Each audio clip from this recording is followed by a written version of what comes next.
بسم اللہ الرحمن الرحیم۔ حضرت مولانا جلال الدین رومی رحمۃ اللہ علیہ فرماتے ہیں، ایک شخص مسجد میں نماز ادا کرنے کے لیے اندھیری رات میں گھر سے نکلا۔ اندھیرے کی وجہ سے ٹھوکر لگی اور وہ منہ کے بل کیچڑ میں گر گیا۔ کیچڑ سے اٹھ کر وہ گھر واپس گیا اور لباس تبدیل کر کے دوبارہ مسجد کی طرف چل دیا۔ ابھی چند قدم ہی چلا تھا کہ دوبارہ ٹھوکر لگی اور وہ دوبارہ کیچڑ میں گر گیا۔ کیچڑ سے اٹھ کر ایک بار پھر گھر واپس گیا اور لباس تبدیل کر کے مسجد جانے کے لیے دوبارہ گھر سے نکل آیا۔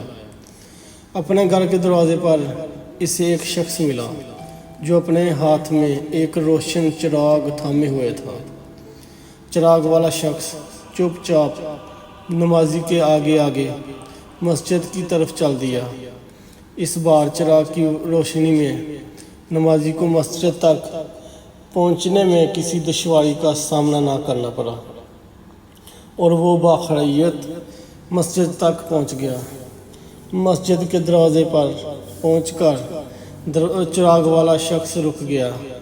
نمازی اسے وہیں چھوڑ کر مسجد میں داخل ہو گیا اور نماز ادا کرنے لگا۔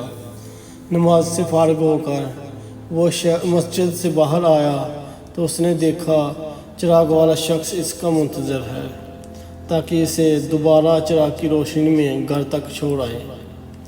جب نمازی گھر پہنچ گیا تو نمازی نے اس اجنبی شخص سے پوچھا، آپ کون ہیں؟ اجنبی شخص نے بولا، سچ بتاؤں تو میں شیطان ہوں۔ یہ سن کر اس نمازی کی حیرت کی انتہا نہ رہی۔ اس نے پوچھا، تجھے تو میری نماز رہ جانے پر خوش ہونا چاہیے تھا، پھر تو چراغ کی روشنی میں مجھے مسجد تک کیوں لایا؟ ابلیس شیطان نے جواب دیا، جب تجھے پہلی ٹھوکر لگی تو اللہ تعالیٰ نے تیرے عمر بھر کے گناہ معاف فرما دیے۔ جب تجھے دوسری ٹھوکر لگی تو اللہ تعالیٰ نے تیرے سارے خاندان کو بخش دیا۔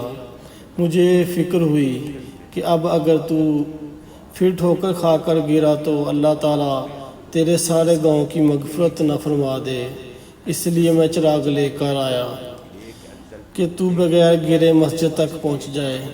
حکایت حضرت مولانا جلال الدین رومی رحمۃ اللہ علیہ۔